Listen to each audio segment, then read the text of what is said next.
So Gerald, I guess it's your show until you throw it over. Well, I usually leave it to Nick to hand Oh, it Nick, over as okay. well. So I don't know whether he's. I think. I'm sat here, Gerald, and it's been quiet. It's brilliant to see people here again today, and you as well, Eric.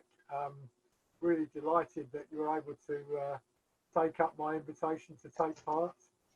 And I've been doing my best, as you heard from delighted Richard, that you listened to Eric on the podcast. I got into podcasts a few years ago, commuting in London on the train, and I found it better than reading books. So Eric's podcast was one of those that I thoroughly enjoyed, but there are lots of other ones as well that kept me going for a whole week of commuting on the train.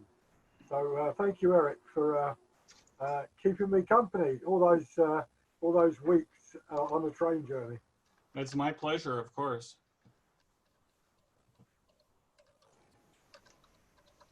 So, are you making an introduction, or should I just start? I mean, I'm happy for you to just make a start, So Eric. I'll make my own introduction. So yeah, I've got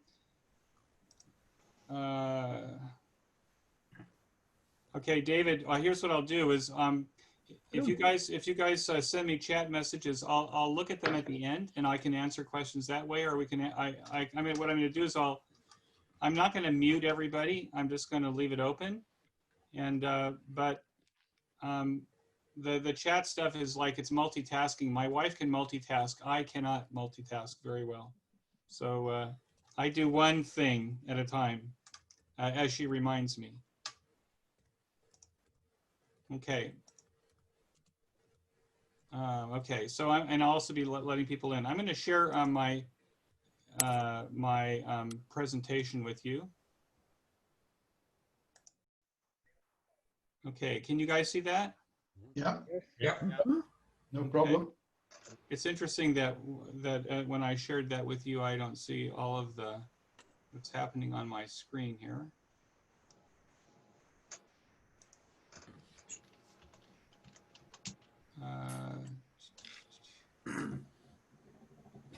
Okay, I wish I'd figured out how to share this responsibility with other people, because maybe I don't see the remote. Okay, so I'll start here. I'm Eric. I'm 4Z1UG. I live in Israel, so I'm in a place called Efrat. I'm about 8 miles south of the old city of Jerusalem, along Highway 60. Highway 60 runs north and south from Beersheba in the south all the way up to Afula in the north, and Jerusalem is halfway in between. And so I'm on Highway 60, just south of Jerusalem. And if you go to Google Street View or Google Earth, you can actually see where I'm at. My brief bio. I've been licensed since 1973. I was 16 years old when I got my first amateur radio license. I belonged at the time to the El Cajon Amateur Radio Club in El Cajon, California, which is a suburb of San Diego. One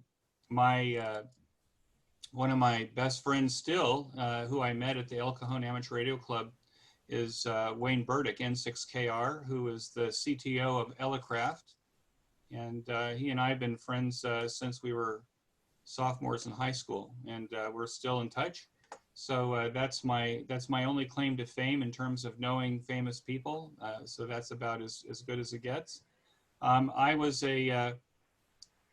wanted to be an engineer since the time I was a little kid, and I got to college and learned that I couldn't do differential equations to save my life. So I ended up with a history degree. So I have a degree in history with an emphasis on American religion. So I can talk to you all day long about the Mormons or anybody else, the religious groups in America, and mostly in the 1800s. But that's kind of where it landed. My vocation is I've always had my own companies. I've always been in the service business. So I started off with a radio paging company in the 1980s. I fixed beepers nationwide. It was a great business when the economy was receding in Denver, Colorado. Denver, Colorado in 1985 was the center of oil exploration and drilling. And when the cost of oil dropped to $13 a barrel, which I think it's even lower now, I think it's maybe minus dollars a barrel, but when it dropped to $13 a barrel, everybody left Denver. And I was sitting in a two-way radio shop with a whole bunch of stuff, new test equipment, and a father-in-law as a partner. And he said, "What are we going to do?" And I said, "Well, I have to think a bit." And what I came up with was I was going to fix beepers. So between 1985 and 1990, we fixed about 6,000 beepers a week. I had 10 guys in screen rooms fixing beepers. That was a pretty good business. Then it became a buy the beepers by the pound and sell them refurbished. So I did that for a while. So I've always been in the service business. I've done some electronic design. I've got you don't see it behind me, but I have my whole test bench with my test equipment on it. So I do some electronic design. I did remote control systems that use radio paging carriers for the control. So if you went down I-95 in New Jersey, any place you saw lights that said when these lights are flashing, turn to 505 on your AM dial, and those lights were controlled by systems that I built. So that's what I do. That's what I've done then. What I do now is the same thing. I take care of some IT clients, mostly in enterprise security. I sing for fun, and I've turned that into a business. I do the QSO Today podcast. That's an American company. So that's what I do to pay the bills. I've been married almost 40 years. I have 2 children who are grown, and I have 5 grandchildren that live in Jerusalem. So that's the brief bio. I thought I'd talk a little bit about a podcast because podcasting, from what I could tell from the survey, is podcasting is not necessarily popular or well known to people here. But I heard about podcasting in 2005, and at the time I had no idea what a podcast was. It took a while, and then all of a sudden I started hearing there's a network called TWIT, TWIT, which is where Ham Nation is a podcast. So I started actually listening to the TWIT network. It's run by a guy named Leo Laporte, also an entrepreneur. And he's got about 30 different shows that he does. So a podcast essentially is in my case, it's an audio program. I happen to do an interview, but it could be a one-man show. And that interview is edited front and back, and it's pushed out on the internet. So when I push the button every Saturday night, that podcast goes out through syndication to a whole bunch of different apps, different sites, different places, and that's how you guys listen to it. So a podcast is, in my case, it's like a talk radio show, not live, pre-recorded, and pushed out. Podcasting now can be broadcast. People do it live, like we're doing it right now. We're recording this presentation right now. It could be turned into a video podcast. I could take the audio and turn it into an audio podcast. Frankly, I think what I'll do is I'll just send it back to Nick and let Nick do whatever he wants to do with it. He can download it and keep it in the archives for the Denby Dale Amateur Radio Club. There's a bunch of amateur radio podcasts besides the QSO Today podcast. I'm right here in the center. I listen to all of these podcasts. So I listen to them at double speed on my smartphone because that way I can listen to more of them every week. And you get used to people talking fast when you turn up the speed. A lot of your podcast players will allow you to turn up the speed without changing the pitch. So I can sound normal. I have my normal pitch, but the speed is twice as fast. I'm just going to go through a few of them here. ICQ, which is on the lower left here. ICQ is an English podcast, and they're usually a round table. They're very good. I encourage you to listen to them. I like Linux in the Ham Shack because they like to talk about Linux, and I'm actually running this program right now is on my KDE Plasma Linux machine. I've become a big fan of Linux over the last few years. So Linux in the Ham Shack is a great podcast for understanding how to use Linux in your Ham Shack. One of my favorites is the Ham Radio Workbench podcast, which is George and Jeremy. George KJ6VU, Jeremy is KF7IJZ, and they talk for 2 hours every 2 weeks about what's on their workbench and what they're building. The Solder Smoke podcast over here in the right-hand corner, that's Bill Mara and Pete Giuliano. That's probably the oldest podcast. I think that Bill started doing the Solder Smoke podcast in the 90s. With another partner. That partner passed away, and he keeps doing it. It used to be once a month. Now I think they're ramping it up to do it every week or every 2 weeks. The ARRL Doctor is In was about a 20-30 minute podcast about ham radio subjects. It's since been replaced by a new one, which the name I don't have, or neither do I have the logo, but it's also a great podcast, more like the hints and kinks that you'd find in QST magazine. Ham Talk Live is Neil Rapp's live interview show, and he's usually very current topic, whereas what I like to do is I'm trying to record ham radio history. So all of the people that I've interviewed, I'm really interested in their history, how they got started, in order to make an oral history of ham radio. And there doesn't seem to be a shortage of hams to talk to.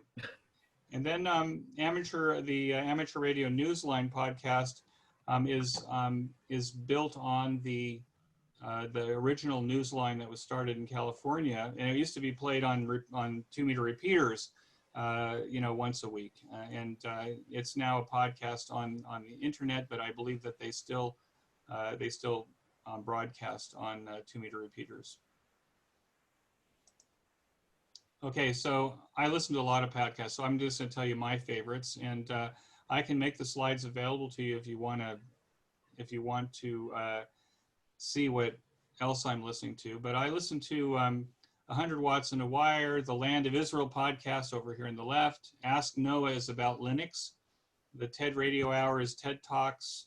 The Tropical MBA are a couple of guys that decided to go to the Far East and do their business on the beach. It's about entrepreneurism.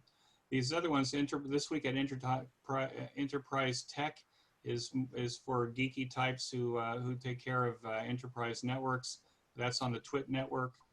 The Tech Guy, Leo Laporte, I think he's done something like 1,400 episodes of his weekly show. Where he's a technical guru for the average person. Triangulation I haven't listened to it for some time because I think it went away, but they were doing interviews the same way that I do interviews with people in the high-tech arena, mostly from the Silicon Valley. And of course, Tim Ferriss wrote the 4-Hour Work Week. I think he gets something like 1.5 million downloads a week. Which means that if he sells toilet paper on his podcast, he sells a lot of toilet paper on his podcast. Okay, so how did I get here? I had a bucket list. I turned 56 years of age and decided that I had to change my life, or I needed to, so I made a list of things I wanted to do. Some of those things I wanted to do is I wanted to get a pilot's license. I wanted to practice CW. I wanted to take voice lessons. I did that. I wanted to do a podcast. So my podcasting career began with my bucket list at 56 years of age. I encourage everybody, if they don't have a bucket list, to do a bucket list, because it causes you to kind of think about, what are the things that you want to do in the next half or third of your life to either make a difference or to just to have a different point of view. I found that for me, after my bucket list, I like being out on the edge. So I'm doing things that are very challenging for me, and things I thought I wouldn't do. And as a result, I'm finding that life out on the edge of the bucket is really a tremendous thing, at least for me. So when I started the QSO Today podcast, I had a few goals in mind. The goals of every podcast is to entertain. It has to be fun. If it's not fun, people don't listen. And I can tell if I've got a good guest or a bad guest, or if I'm a bad host, I can tell by, I got all the stats that tell me when people, shut it off or tune out. So entertainment is the number one goal. I think podcasts should educate. So it's obviously there's a lot of podcasts out there that are just entertainment. Some are the spectrum varies from being very light G-rated all the way to X-rated. I like G-rated, but I'm married to a teacher, and so I like to educate, and then I like to inform people about what's happening in amateur radio, what makes it different than other hobbies. Why, every time I talk to somebody who's not an amateur radio operator, they say, well, amateur radio, you guys are still around? And I say, well, you know what, we're on the cutting edge even still of technology. And while you may not know that you have a ham next door, most likely the ham next door is responsible for a lot of the technology that you're using even today. So that's really the goal of my podcast, is to entertain, educate, and inform. So I started the podcast in July 2014. They usually say that what you're supposed to do is you're supposed to make 5 episodes and then publish them all at once. I actually made 1 episode and then started publishing it every week.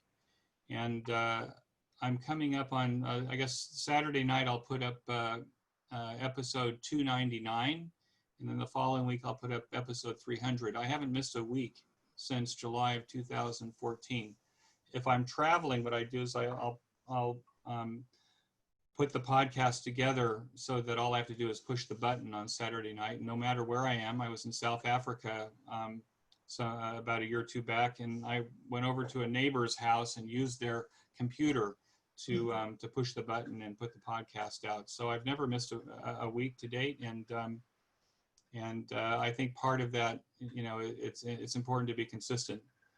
I've done almost 350 hours of audio interviews, and I spend probably about an hour and a half before each interview doing research on the person I'm interviewing. I look at everything. I look at QRZ. I Google them like crazy. I look on LinkedIn. I want to know a lot about them so that I can ask them questions that are important to them. I've found that it's very important. My model for interviewing was a guy named Michael Jackson in Los Angeles. He was an English guy. He had very thoughtful questions. He never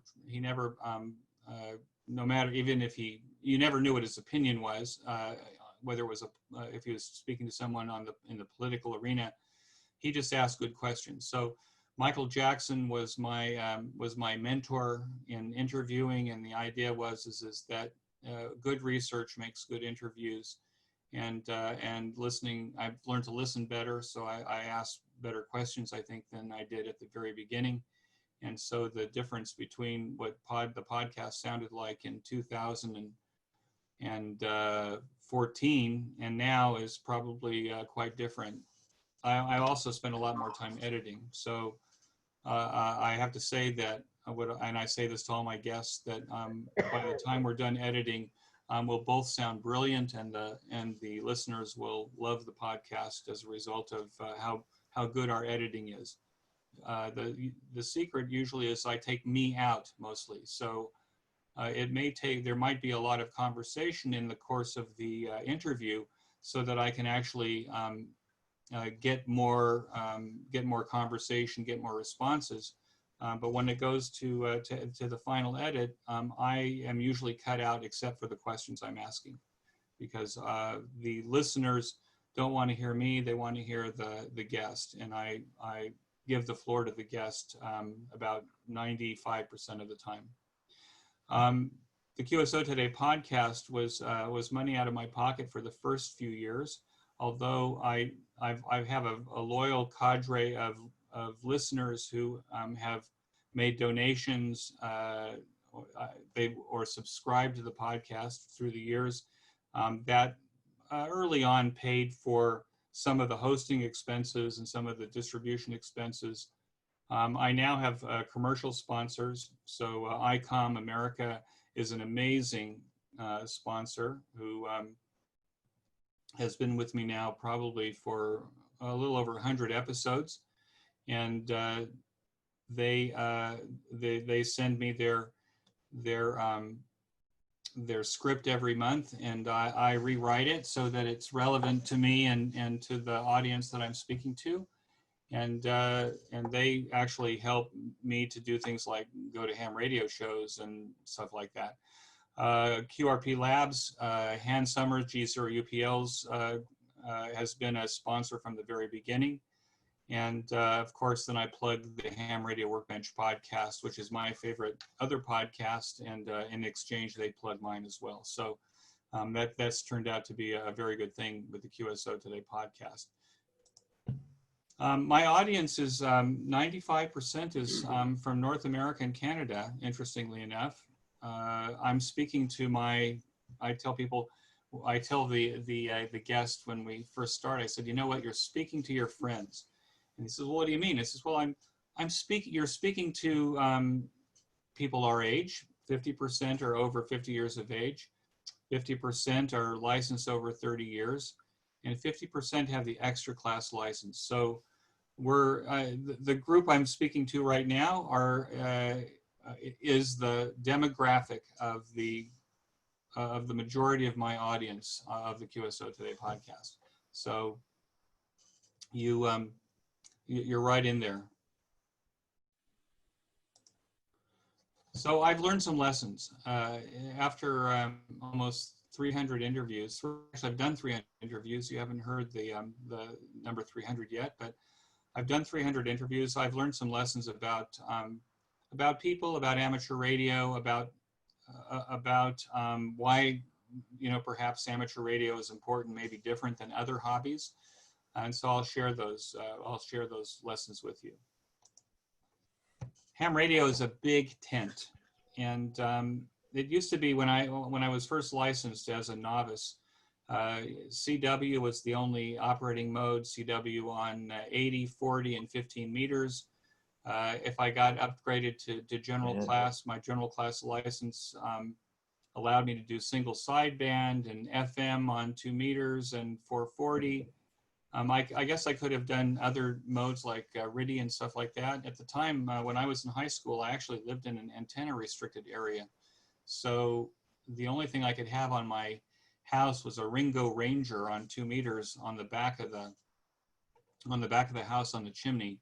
So I actually got into VHF and UHF, and I was in Southern California growing up. And in Southern California, if you were in VHF and UHF, you were doing repeaters and remote base stations. So I got really into building repeaters and remote base stations, and I hung around with all the guys that were doing the same. Most of those guys worked for a Motorola service station. So I got introduced to test equipment and service monitors and bird watt meters, all the stuff I have now because I still have this interest in repeaters and commercial land mobile equipment, to put it mildly. I also got interested in remote control systems. So at the time, we were building repeater controllers and remote base controllers out of relays, and then quickly we went to TTL logic chips and then CMOS logic chips, and then I took a 25-year break to raise my children from ham radio, and as a result of that, I missed the whole thing in the middle with microcontrollers. But now I'm kind of back in and doing things with Raspberry Pis. But ham radio is a big tent, and it has, if you look at the list all the way around, we do everything, and we are in every part of the technology. The maker movement is right in there with us. But we still have the traditional things like DX contests. People are still operating CW. I understand CW is now more spectacular and more. There's more people on CW now than there ever was in the history of ham radio. And I guess all they had to do was take away the CW requirement in order to convince people that CW is still one of the best digital modes.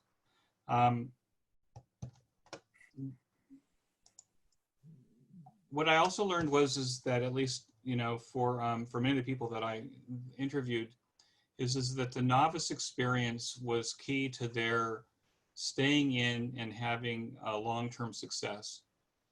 That meant that what they had to do, and this is what I had to do, and this is what many of my contemporaries had to do in those days, and that was we had to find a mentor, because it wasn't obvious. We didn't have the internet, and so we had to figure out how to put a PL259 on a piece of coax cable.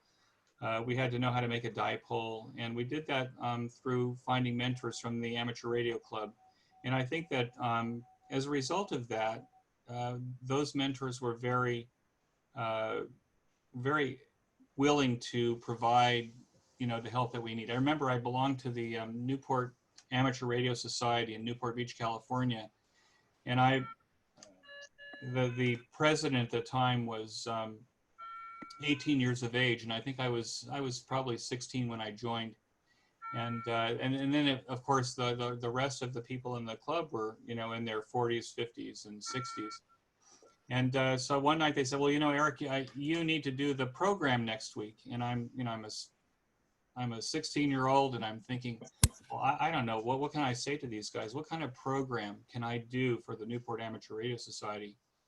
So there was another ham there who said, you know what, Eric, I'll help you do this program. And I said, well, what should we do?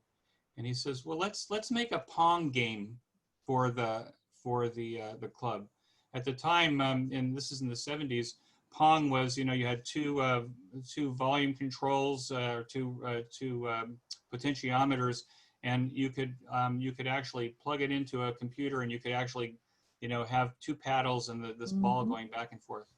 So he says, let's make a Pong game, but let's design it on the table. Let's etch the boards. Let's put it together, and we're going to do it in an hour. And I'm thinking, we're going to make a Pong game in an hour? He says, you know what? He says, I know we can do this. So we spent a week in his garage every night, and he showed me how to do things like, how to design the circuit, how to put the resist on the board, how to etch the board using ferric chloride in a cake pan. So how to drill out the holes, which we did. We did all of this, and so we took the program to the Newport Amateur Radio Society the following week, and we did it. And it took us a little bit longer. It took us an hour and 15 minutes. But from design to stuffing the board to testing, we did a Pong game in an hour and 15 minutes, and we used all of the steps. As a result of that experience, I started building, and I started building by etching boards, and I would etch boards in the garage with my parents' cars. So I don't think they ever understood why the bottoms of their cars were rusting out along the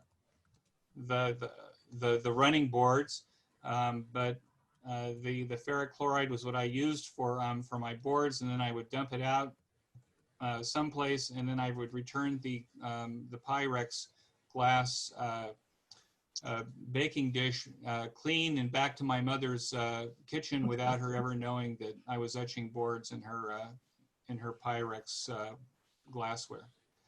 So I'm just saying, at this point, being a novice caused me to ask for help and to get the help. And I think that maybe because we have the internet now, or people are reticent to ask for help, I think what I've learned from all of my guests is that the novice experience was key. This is a picture of Amnon Bargiora, 4X1 Delta Fox. He's a silent key now. He befriended me some years ago at the Israel Amateur Radio Club. He would tell me that that HF is key to building skills. That for so many reasons. HF gear is easy to build, you know, from a simple schematic with a few transistors you can get on the air. It requires the ability to handle traffic, to listen carefully. So I think that he not only said this to me, but just about every other guest that I've had who's on HF will say that skill building is important, and HF is the key to skill building. And finally, focus is key. Now, I showed you that picture of that big tent with all of those areas of ham radio around it. The way to become good, you know, at anything in ham radio, from the opinions of all of the people that I've interviewed, is that to focus on one thing for a while. You don't have to focus on it for your whole ham radio career, but focus on it for a year. Focus on QRP and QRP building, or focus on, I thought actually to focus on 20 meters. What could I do with 20 meters from here? What modes could I operate on 20 meters? It means I only have one antenna outside, so I don't have to worry about being multi-band. Focus on building, focus on Arduinos, or focus on Raspberry Pis. Something that enhances your ham radio experience, because you become an expert at it. And what I've found over the years is the ones who are the largest contributors to the amateur radio hobby are people who've spent a lot of time becoming a master of one thing. Now, many of them become masters of many things, but they all start with a spectacular focus on one area, master it, and then move on to something else. And the great thing is, because our tent is so large, there's absolutely plenty to move on to. Success comes from sustained effort. So with this focus and this sustained effort, then you can become that expert. Now, what you're looking at here is a vacuum tube that's made by, you know what? I remember. I just saw his. I'm doing a convention in July, and he's going to be one of my speakers. So I'll remember in a second who he is. But anyway, when he's doing his, he does this kind of stuff, but he's been digging in his backyard for ore to make ferrite cores out of. And so he's going to talk about how to make ferrite cores out of the stuff that you mine out of your backyard in Arizona. And I'll tell you who he is. But anyway, the success comes from the sustained effort, as I'm saying here. That's all I have to say. You've been very nice. If you have any questions, I'll take them now. If I can figure out how to get rid of if I can figure out how to get rid of there it is. Well, let's see. I want to get rid of my there it goes. Okay, now I see everybody.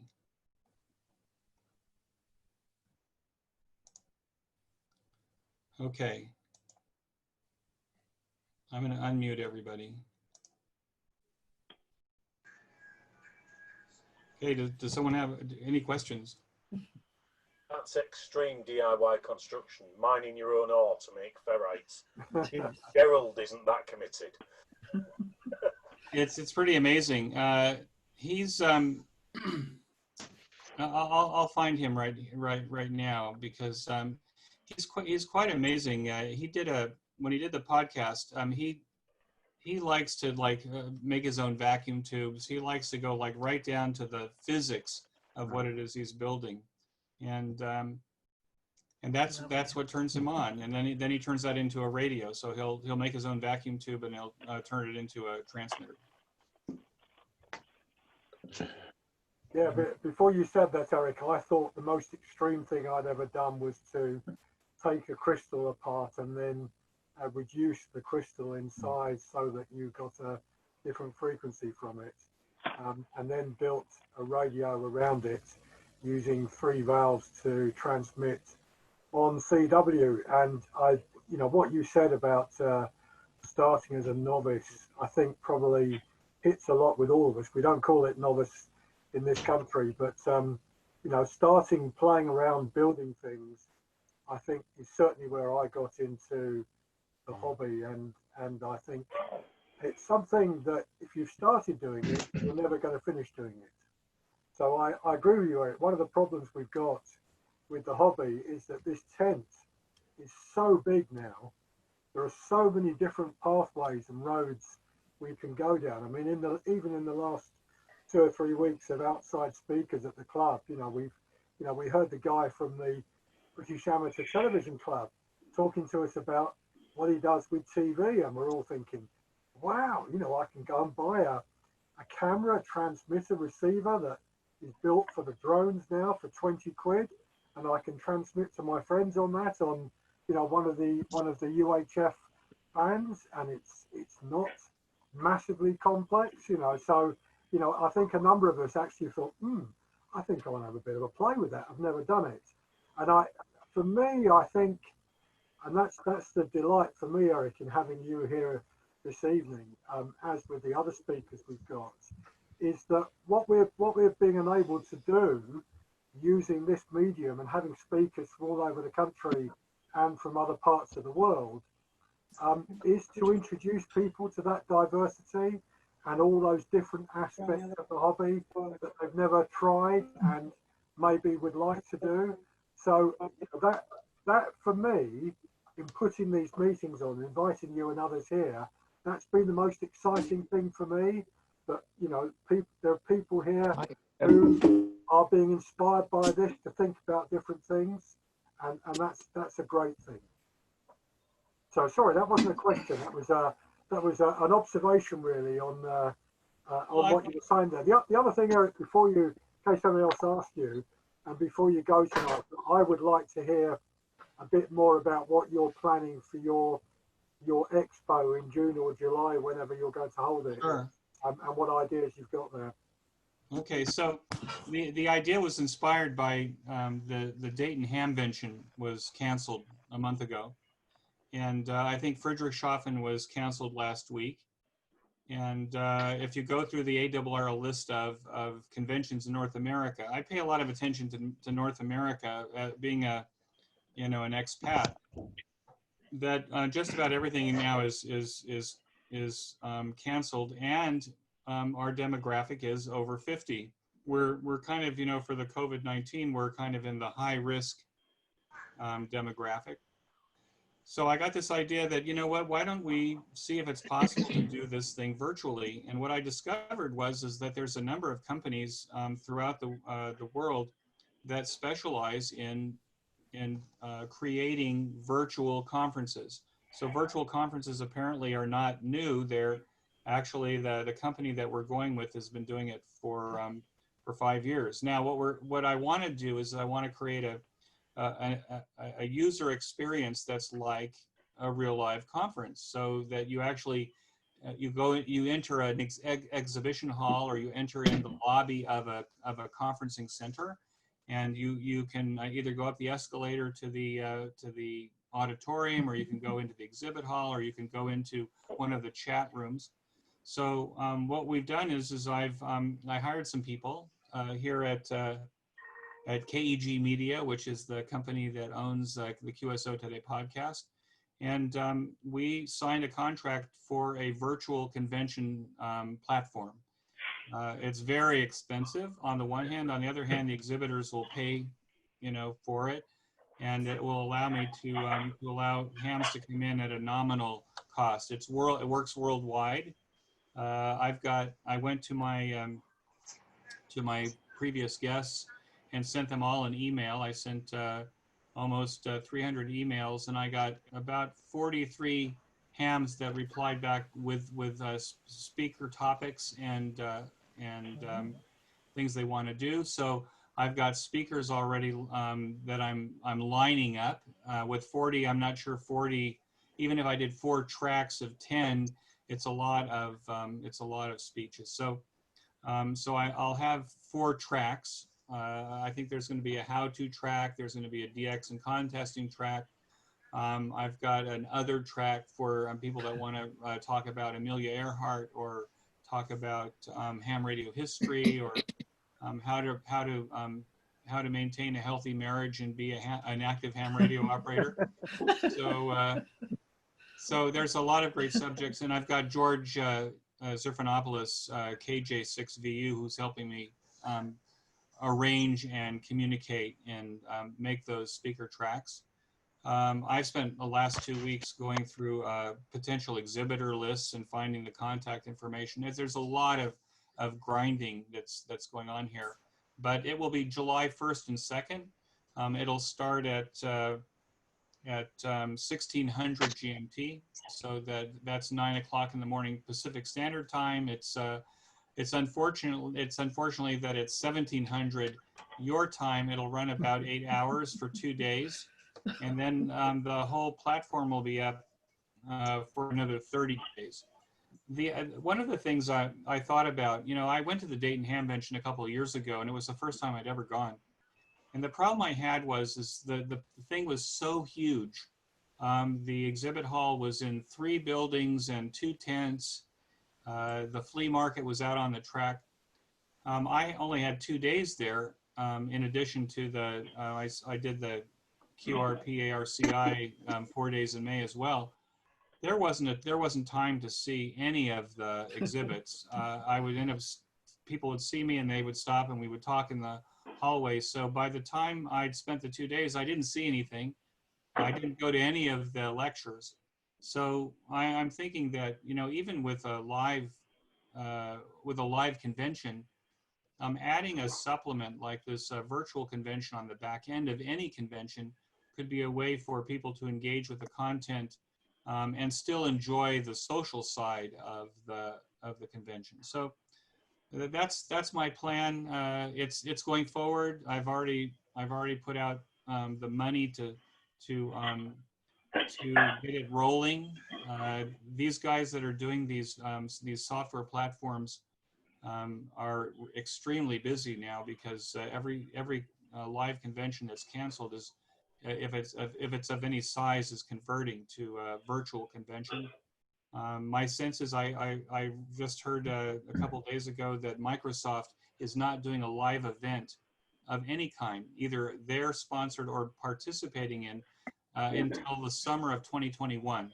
So my sense is that that will become like everything else, where we're used to using. My sense is that even after COVID, that we'll still be using Zoom for amateur radio meetings and to have speakers and guests.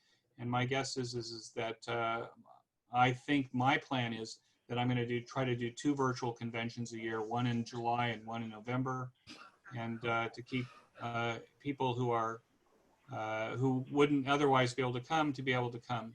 The other advantage, if you just let me go on for another second or so, there are some amazing. Carry on all night. There's some amazing hams in other parts of the world that won't normally get to like an American convention. So those hams are Asher Farhan, VU2 ESC, who created the BidX.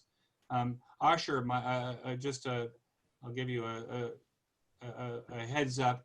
He's one of my guests in episode 300, and he's been very kind to always support the podcast. He was one of my early guests. He's an amazing speaker. He's an amazing ham, and giving him a platform to be able to speak to hams worldwide is a good thing. It's a great thing. But there's also some amazing builders and amazing ham radio operators in Australia and New Zealand, and a platform like this allows us to bring those guys in and allow them to share their expertise with us. Any other questions? Yeah, today, Eric, was our first meeting of Parliament when they were doing this with Zoom or what have you. And I must say the quality tonight of everybody is far, far better than we saw on TV at our Parliament, believe you me. There were lots of participants and all you got was some of them were really, really poor. So I think we've done particularly well, and it's really been super listening to you. Well, thank you. I don't know how it sounds to you. I normally use like a broadcast mic like this. I didn't tonight because I wanted to see whether or not it was actually pretty good without it. Clear as a bell, Eric. Clear. It's good. Yeah, Wow. It sounds like you're in the Yeah. room. It's superb. Very good. First time I've used Zoom and I'm very impressed. Well, you're actually doing it the right way there with the headset, oftentimes. But you know what, the technology is such that my microphone isn't hearing my speaker, even though, and I'm assuming that there's all kinds of cancellation and stuff like that going on here. So it works pretty well. I'm actually quite surprised. I'm not surprised tonight, but I've been quite surprised by the my wife's use of it. She's probably doing 2 or 3 Zoom meetings a day with her students and with people she works with. Yeah. One other question, Eric, if I may. I'm intrigued with your chair. That looks awesome. Say what? Look, the chair that you're sat in. The chair? Yeah, the chair. The computer chair. Podcast for 6 years. Your chair's amazing. It's an office chair. Yeah, I'll tell you what. I'll let you see my shack. Here's my my operating station. So I've got a IC 7300. Let's see, 7300. I've got a my Kenwood TS520 I've had since I was a general in the 70s. I have I tell people the Elecraft K2 was my male bonding project with Wayne. So when Wayne first came out with the K2, I bought one and built it so that I could commiserate with him. I've got a little hot spot a Zoom spot that I use for DMR.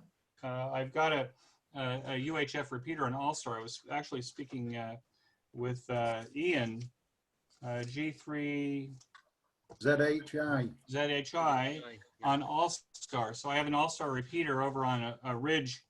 It's actually 2 ridges away, so I'm actually not line of sight to it. So I actually have to use an antenna on the roof with my my handheld. I've got all the pieces to build another. I'll probably build a repeater for the house, a backyard repeater, so I can walk the dogs and talk on it more easily. That repeater that's over on a place called Roche Sarim used to be at my house, but I thought that the hams, on the coastal plain south of Tel Aviv would enjoy it as much as I enjoy having it around my house. So Are you that's where it still is in right contact with the guy from Elecraft? now. I'm sorry? Are you still in contact with the chap from Elecraft? Oh, sure. Do you think Sure, if we're at the same ham radio conventions, we try to room together so we can tell lies about our lives. Can Nick hassle you for his details to get him to do a talk for us? Yeah. As recommended by you. You know what? I bet if you'd like, I'd be happy to send a message to him and ask him if in your behalf, if you would be happy to do that. I'm sure. That would be amazing. Nick will sort that. You know what you should get him to talk about is you should get him to talk about the stuff before Elecraft. You should get him to talk about the California QRP Club. I think that was it. The California they used to actually he used to design rigs for them, and so he would be a good speaker, and I've heard him before. So, and you probably have heard him before as well. Yeah, and the other person we need to invite, David, is Hans Summers, because the stuff he's doing with QRP Labs is just fabulous. And well, you know what? I just spoke to Hans the other day, so I'm happy to also send a message to Hans. Excellent. Beautiful. Yeah, well, you'll hear him in episode 300. So I went to one of our sort of national rallies about 3 years ago, and made a load of contacts that said they would you know, do speeches for the club and whatever, but trying to arrange them to actually do the talks was an absolute nightmare, and none of them came off. But because this platform now is so accepted, people are saying yes, and I'm presuming most people, I'm looking between two screens here, most people are saying yes, I think, Nick, but you're asking now. Well, I think a little bit of mastery on everybody's part goes a long way. Of course, I'm sure that the aides, maybe the children of your parliamentarians will help them. We have the same problem here, you know, that our politicians are not technical in any way. And I think if they try to do what they're doing, they'll just get their 12-year-old daughters to fix it up for them. We've had some of our politicians that have been working from home, and doors have been opening and children have been walking in and out. That's made national TV. And another one was somebody, wasn't one of ours, but he'd left a filter on his camera from Facebook, and so he got rabbit ears on. Well, I think as a result, I think politics will become more intimate. Everyone will get to know all the families of the parliamentarians. Did you have any other questions?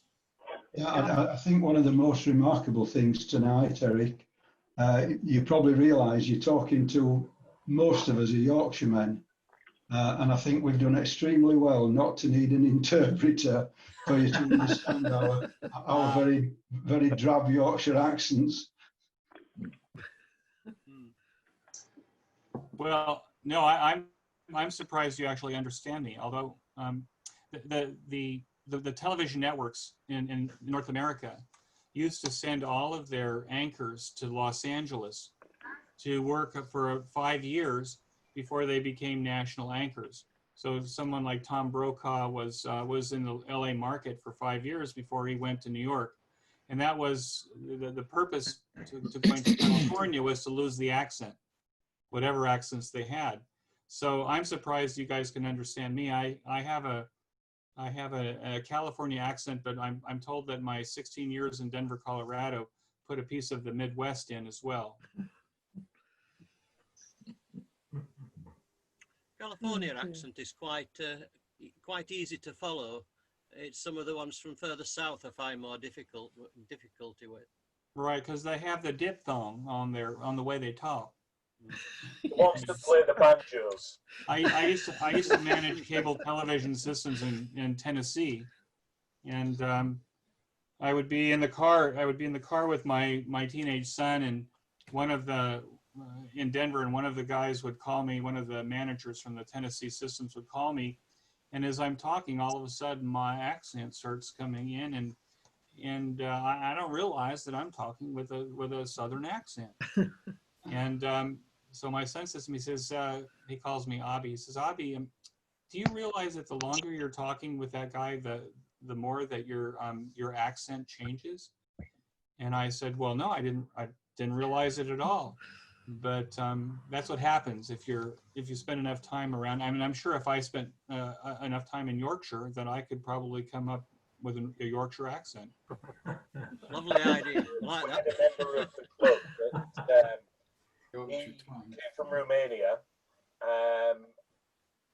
lived in Huddersfield for 2-3 years, and then went to Wales for a year.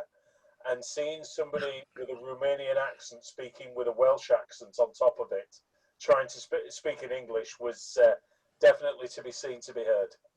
Well, there's look, the joke here. It's not a joke, you know. It's the language in Israel. The national language is Hebrew, and of course the way that our children speak it, and the way that the local the people that have been born here and raised here speak it. It's absolutely a beautiful language. But when Americans like me speak it, we have the American accent on it, and it's almost offensive to the ears. And usually all I have to do is start saying a few words to to a policeman or something like that, and they'll switch to English because they just can't They can't listen. So because it sounds hard on the ears, and I know how it sounds because I do it. So I think anyway. Roger, you had a question for Eric. Yeah. Can I'm just, Eric, thanks for joining us. It's really interesting. And yeah, the audio is really good. I have to say, it's coming through really well. Thank you. The question that the conventions, I presume normally these conventions, and they must be colossally expensive to run normally with everybody flying in and everything, and the higher the venue. I presume doing it virtually, the cost will be more manageable. They'll be able to, they'll be easier to manage financially, I presume. I don't know. You tell me. Well, that's a good question. I think that that an exhibitor cost, for example, if I can't tell you what ICOM America spends, but if ICOM America has 10 booths at Dayton, a booth is $500, then they spend they spend $5,000 on real estate. Okay. Now they're bringing in, they'll bring in a dozen people. So that's a week per diem, a dozen people. They might, if they're doubling up on rooms, which they may or may not be doing, they could spend $100,000 or more at a convention like Dayton in order to spend those 2.5 days with the people. So a virtual convention is considerably less than that. It has an interesting, the virtual convention for an exhibitor has an interesting engagement in that every time a person clicks on a virtual booth, then they're scored into the exhibitor's list, meaning that at the end of the convention, the exhibitor has a list of all the people that visited their booth, with the email and stuff like this, but also a list of all of the products that they touched. So if there's product brochures, if there's videos that they've put up, demonstrations, things like that, questions that they've asked, then they come away getting a lot more information than they would have gotten standing there and trading cards with people. So yeah, we're not going to go back, are we? It's not going to go backwards because the financial imperative and the time imperative and all those other things. And like you said, the main engagement. It's like everybody who passes your booth is dropping a business card off of the booth, aren't they? So brilliant, absolutely brilliant from the exhibitor point of view. Well, the problem is on a real. I mean, I used to do real live exhibits. I used to be VP of marketing for a high-tech startup here in Jerusalem 20 years ago.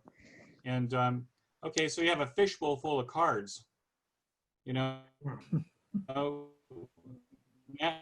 what do, right? Well, you gotta have somebody import those cards or scan those cards, and then you've got hours and hours of work to sort that out, and then to decide whether that lead is a warm lead or a cold lead, or what was it that you hope that whoever wrote on the back of the card, they actually wrote the right thing so that you're actually, what product you're following up with.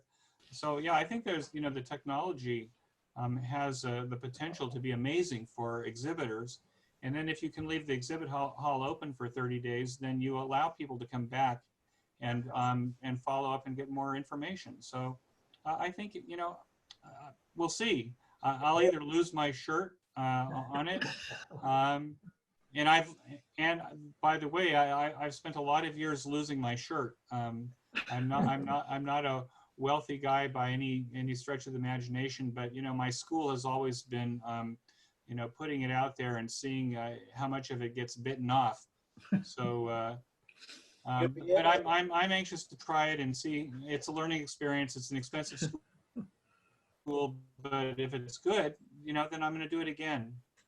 I would imagine you'll be able to have more delegates. I wouldn't even contemplate going to Friedrichshafen or Dayton. That wouldn't be in my calendar. It's a big event for me to go to the one in Lincolnshire, which is about that's a big event for me. Whereas a virtual conference I would go to.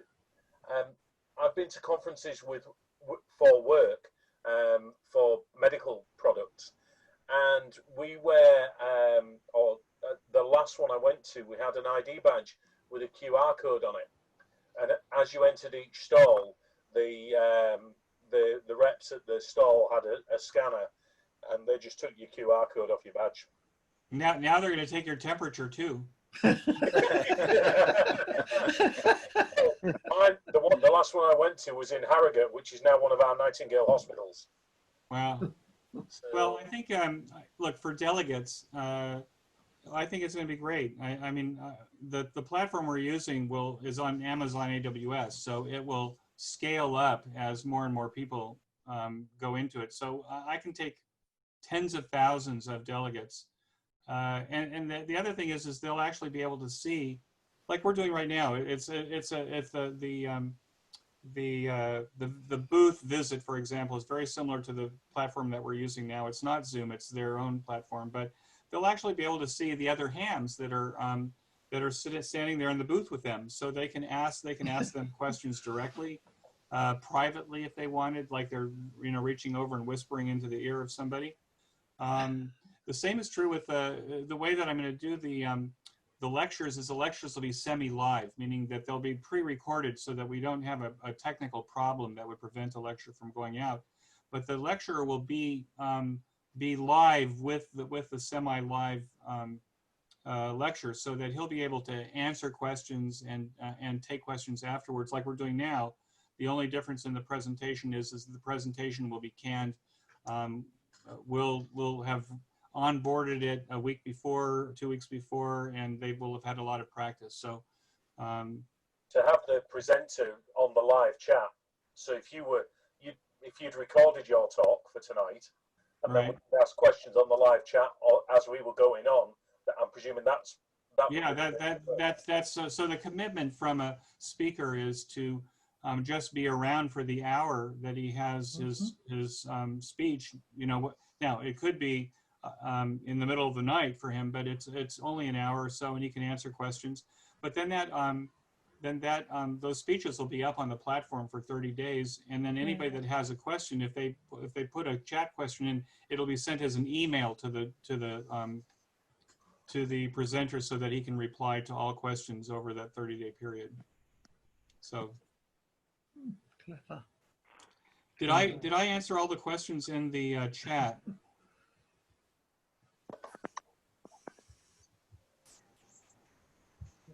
Let me see. I'm sorry. I wasn't paying attention to them. There's a lot of them. While you're just looking through that, it'll be nice to, now when I'm listening to your podcast, to have had your face and to have met you. It's a lot easier to engage with something when you know who you're talking to. When you're having a phone conversation, if you know who you're talking to, it's a lot easier. Yeah, I think so too. Ooh, Ubuntu fan. Okay, Roger, good for you. But Roger, you got to put KDE Plasma on top. It'll change your life. No, just I can't be bothered messing with it too much. I just use it. I just use it like a Windows machine.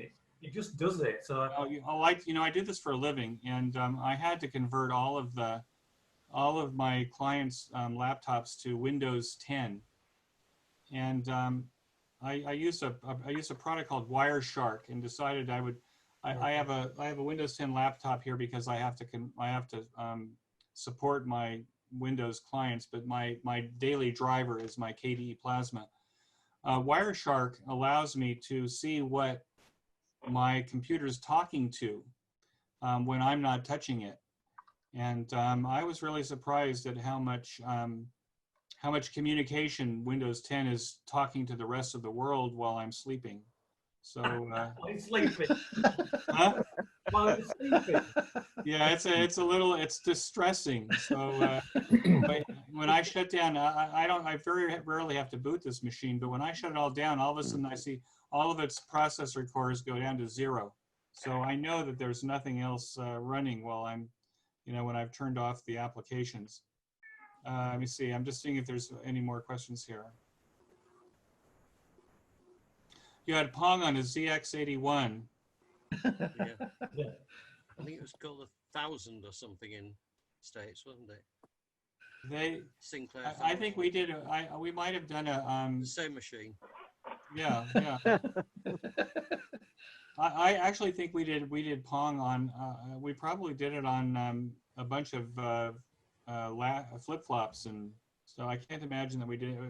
We were not smart enough for computers in those days. That would have been a Still little got his ZX81 here. Yeah, that was the early 80s. Mm. Gerald thinks his ZX81's a new machine. It's still got one. Why am I not surprised? And it still works. Slowly, very slowly. Well, thank you very much, Ian, M6ITH, for your very nice message to me. What inspiration do you take from your contributors? What inspiration do I take? Well, you know what? They all become my children. All of these episodes, and the inspiration I take from them is that it's perseverance. You know, they're so amazingly dedicated to what they're doing, and it reflects in all of their life. And so it's not just, you know, their ham radio, but the perseverance, the structure, the dedication, it reflects in the rest of their personality. So, you know, usually I think that's what I take away. That's what inspires me is that these people become really great people as a result of. But you also have to admit, the people that I look for are people who share. They're blogging, they're podcasting, they're writing, they publish in magazine articles. So they're used to being teachers or sharers anyway. So maybe I've skewed the hams I'm around with the QSO Today podcast because I'm looking for people who are contributors.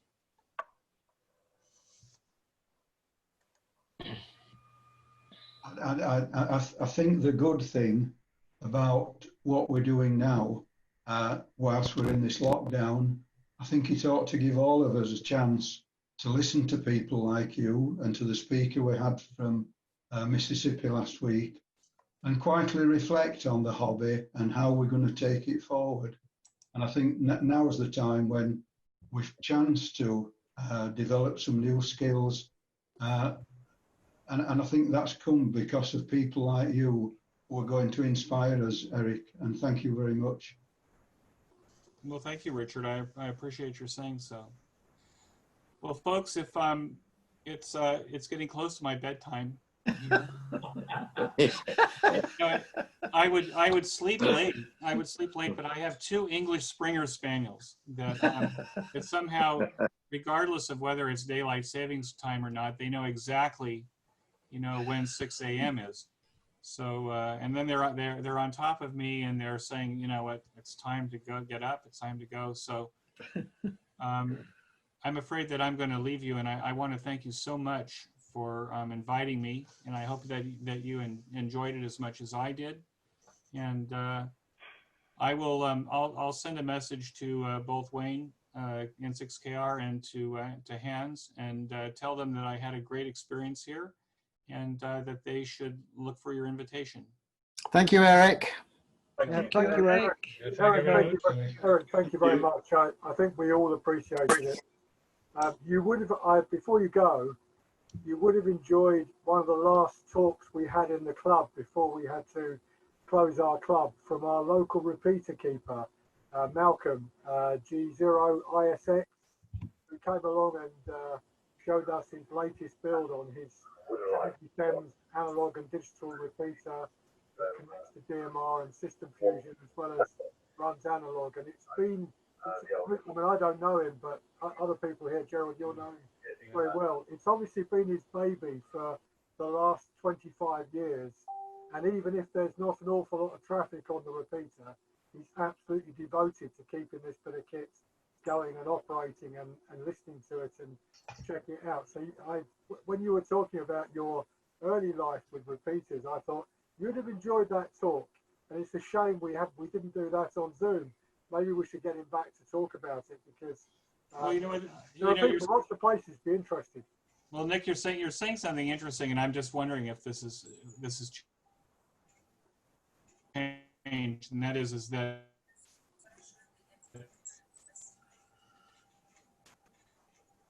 when I first got on 2 meters and UHF in the 70s, logging and everybody had one. Every mountain had 5 or 10 on them. There was no shortage of repeaters. A lot of them were quiet, but the big ones were always busy. Are you finding that with the COVID-19 crisis that that the hams have come back to the repeaters, at least for Yes. local communications? Absolutely. Yeah. Okay. No. Yeah, I think we're all finding. Yeah, I'm finding our DMR talk group. We're all finding the ham bands have just opened up with activity. So we're getting activity on sideband on 2 meters. We haven't had outside the contest for a long time. Ken, you're on tonight. You and I have been chatting a few times over the last few weeks on 2 meters sideband. On the HF bands, they've just been extraordinary. So we're in sunspot minimum. We're in sunspot minimum, and we're still talking to people all over the world. It's incredible. Yeah, 80 meters has gone nuts. Yeah, sunspot minimum, but I did Kenya on 15 meters yesterday morning. I had one guest probably, must have been almost 5 years ago, who liked to be, he operated QRP on 40 meters. And I said, well, or 40 and 20. I said, so what do you think? Are the bands dead? He says, oh yeah, the bands are dead. He says, it's because everybody's listening. Nobody's sending CQ.